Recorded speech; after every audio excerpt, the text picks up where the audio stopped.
Erangel doesn't have much of a backstory.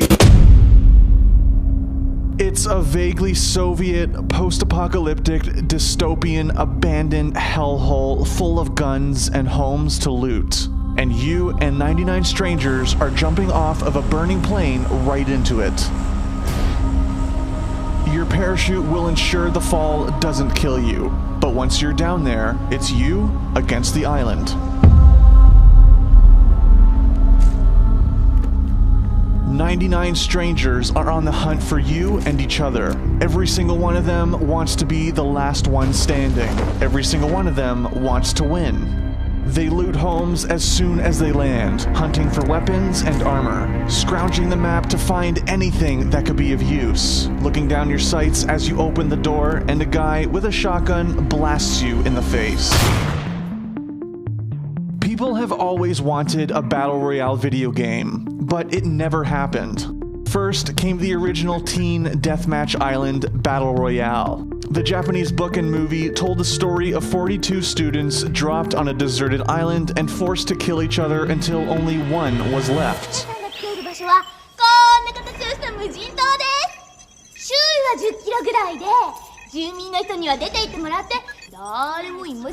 It got people asking what they would do if they were in that situation. But the movie was not released in the West for years, leaving it an obscure cult classic. Then, years later, Hunger Games came around, and it reignited the fire. People wanted battle royale games, but no one was making them. But one person wanted it more than anybody else. Brendan PlayerUnknown Green. Brendan Green was not a game designer. He was an Irish photographer and web designer who followed the love of his life to Brazil. 2 years later, he was divorced and looking to get his life back on track. He made it back home to Ireland, and while living on welfare, Green discovered the games Arma and DayZ. For those who don't know, Arma is a hyper-realistic military shooter known for the scale of its combat, its attention to detail, and graphic fidelity. Also known for being the foundation for an incredible number of mods, many of which were spun off of into their own games. DayZ is one of the best known Arma mods, which use the hyper-realistic combat mechanics to simulate a zombie apocalypse. So yeah, I started off making a mod basically back in Arma 2 because I wanted to make a game I wanted to play.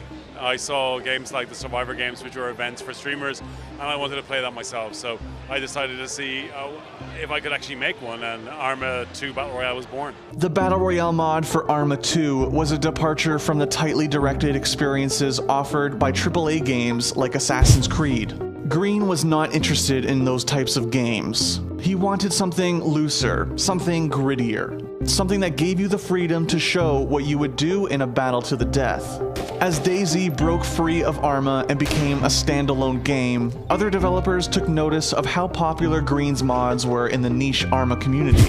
Sony Online Entertainment, now known as Daybreak, hired Green as a consultant on their own DayZ-style zombie survival game. That mode eventually became H1Z1 King of the Kill, but by February 2016, Green had moved on. He was headed to Korea, where he got an interesting offer.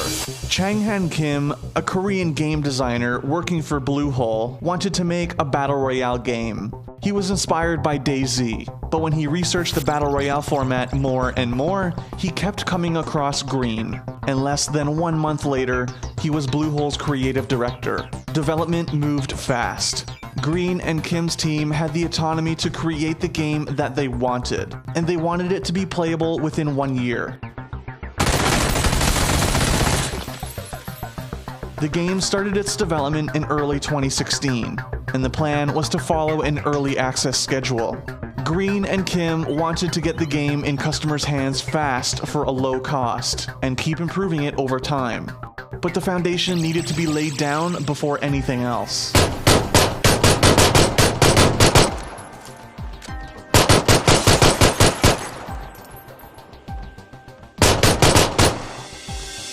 The team made a small game. 1 map, 1 mode, a handful of weapons were added after the launch, but from the day it was released on early access in March 2017 to today, Battlegrounds has been the same game. However, when it first came out, there wasn't quite anything like it. Sure, Green's mods were still out there, but mods are never quite as popular as standalone games. Battlegrounds was a breath of fresh air amidst the high-budget, lavishly produced shooters on the market. It was messy. It was tense.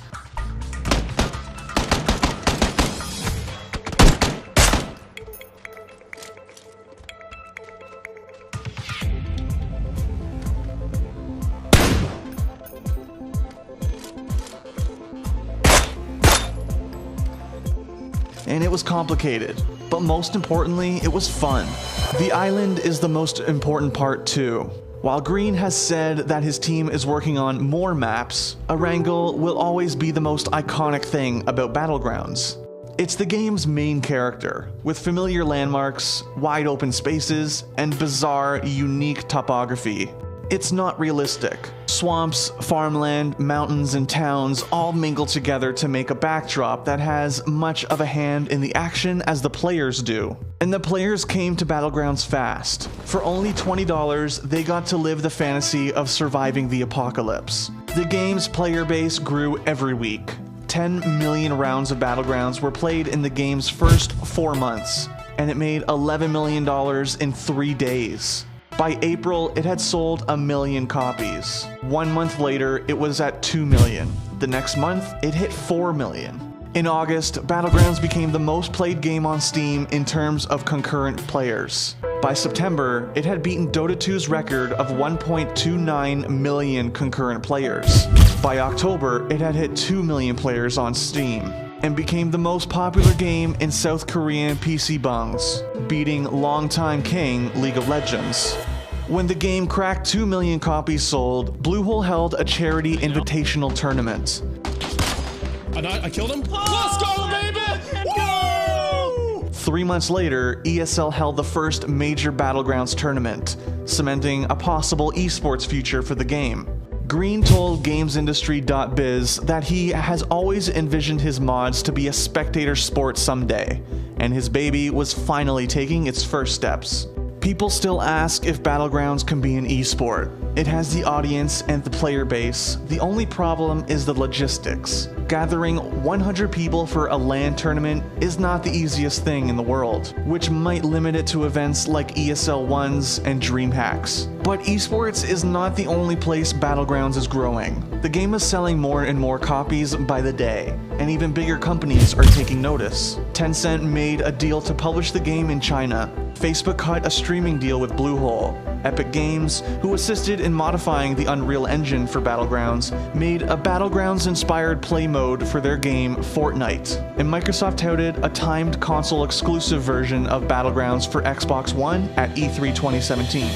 We can't wait to bring PlayerUnknown's Battlegrounds exclusively to Xbox One later this year, with an update for Xbox One X enhancements shipping with the final version. Battlegrounds' future is bright. There's no sign that the game will stop growing anytime soon, and with imitators starting to crop up, that just gives Battlegrounds more chances to innovate and be better than the competition. Battlegrounds is the beginning of a new video game genre, and no one saw it coming.